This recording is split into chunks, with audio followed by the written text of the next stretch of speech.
le danger de marcher par la vue. Je vais dire voir les choses dans le naturel. Voir les choses du point de vue humain. C'est d'abord un déséquilibre émotionnel. On est inconstant dans nos émotions. Quand tout va bien, on jubile, on est content, on célèbre, on bénit Dieu. Mais lorsque tout va mal, on est aigri, amer. D'autres même maudissent Dieu. Le danger de marcher par la vue entraîne une perte de focus, de focalisation. Car les circonstances qui nous entourent sont celles-là qui déterminent notre confession. Combien de gens avons-nous vu se maudire eux-mêmes, se jeter des sorts, des imprécations à cause des situations qu'ils étaient en train de traverser? Ah non, c'est fini pour moi. Je ne crois pas que j'y arriverai. Ma vie n'est qu'un échec. J'ai de la poisse. Je suis un dernier. Les circonstances que nous traversons sont celles-là qui déterminent notre direction. Combien de gens avons-nous vu changer de direction à cause de la situation, à cause des défis, à cause des adversités? Ces gens ont préféré abandonner, arrêter. Combien de gens avons-nous vu quitter leur foyer, leur mariage, abandonner trop tôt, laisser leur travail, leur carrière? La raison, marcher par la vue. Combien de gens avons-nous vu abandonner le chemin, la voie là qui les menait au succès, qui les menait à leur trône? La raison, marcher par la vue. Combien de gens avons-nous vu rejeter les partenaires de leur destinée? La raison, marcher par la vue. Combien de gens ont attribué les œuvres de Dieu, les miracles du Saint-Esprit au diable? La raison, marcher par la vue. On a vu des charlatans, des ouvriers d'iniquité, des loups revêtus de vêtements d'agneau, appelés saints, appelés servants de Dieu. Alors que les vrais appelés, les vrais serviteurs de Dieu étaient rejetés.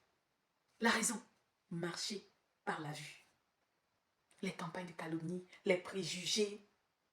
La raison, marcher par la vue. Bien-aimé, je suis là aujourd'hui pour te dire que nous ne sommes pas appelés à marcher par la vue, mais par la foi. Nous ne sommes pas appelés à regarder, à voir les choses dans le naturel, mais à voir les choses au-delà du naturel, dans le spirituel. Bien-aimé. Vous souvenons-nous de Joseph, bien-aimé. Ses frères le jetaient dans un puits sec par méchanceté. Mais dans ce puits sec-là, Joseph n'abandonna point. Il ne se découragea point. Mais si c'était nous autres, on aurait baissé les bras. On se serait découragé. On aurait critiqué. On aurait maudit Dieu. Beaucoup même se seraient donné la mort. Mais Joseph, non. Parce qu'il marchait par la foi. Il se souvenait toujours de ses rêves. Joseph savait que non. Que sa situation-là n'était que de courte durée. Que ce n'était pas sa finalité. Ce n'était pas sa destination. Peut-être un passage. Mais un passage de très courte durée. Il se souvenait de ses rêves. Il savait que ce puits sexy, ce n'est pas l'image que Dieu m'a donnée. Non. Dieu m'a montré un avenir merveilleux, grandiose. Et tout cela lui donnait la force, le courage d'endurer, de supporter. Bien-aimé, vous savez que dans le naturel, nos ennemis ont l'air plus forts, plus nombreux, plus équipés que nous. Et ils aiment bien utiliser la propagande, l'intimidation, oui, les calomnies pour parvenir à leur fin. Mais si nous marchons par la vue, bien-aimé, la frayeur, la peur, l'anxiété sera notre portion.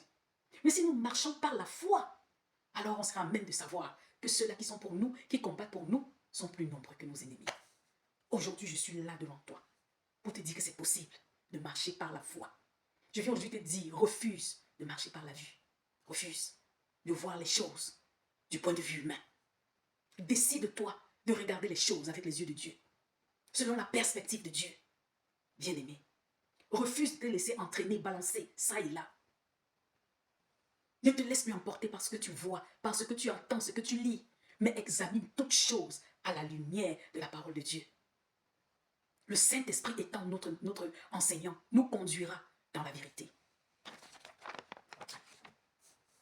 Je viens te dire, si tu veux parvenir à tes fins, je veux dire si tu veux réussir ta vie, je veux dire accomplir ta mission ici-bas, être à l'endroit où Dieu veut que tu sois, épouser la bonne personne. Je veux dire cette personne destinée qui t'a été destinée par Dieu. Si tu veux posséder tes possessions, oui. Si tu veux marcher dans la volonté de Dieu, tu es obligé, bien-aimé, de regarder au-delà du naturel. Tu es obligé de marcher par la foi. Je vais dire, avoir pour lunette la foi. C'est alors là que tu pourras voir le succès, même dans la défaite. Alléluia. C'est alors là, bien-aimé, que tu pourras voir la percée, même dans la régression. Oui, parce que tu seras même de savoir qu'on peut reculer pour mieux sauter. Oui, c'est alors là que tu verras la bonne santé, même dans la maladie. Tu sauras que cette maladie n'est pas ta mort, n'est pas pour ta destruction, mais pour la gloire de Dieu. Si tu marches par la foi, bien-aimé, tu seras capable de saisir ta possession, sachant avec fermeté que Dieu est fidèle et qu'il accomplit toujours toutes ses promesses.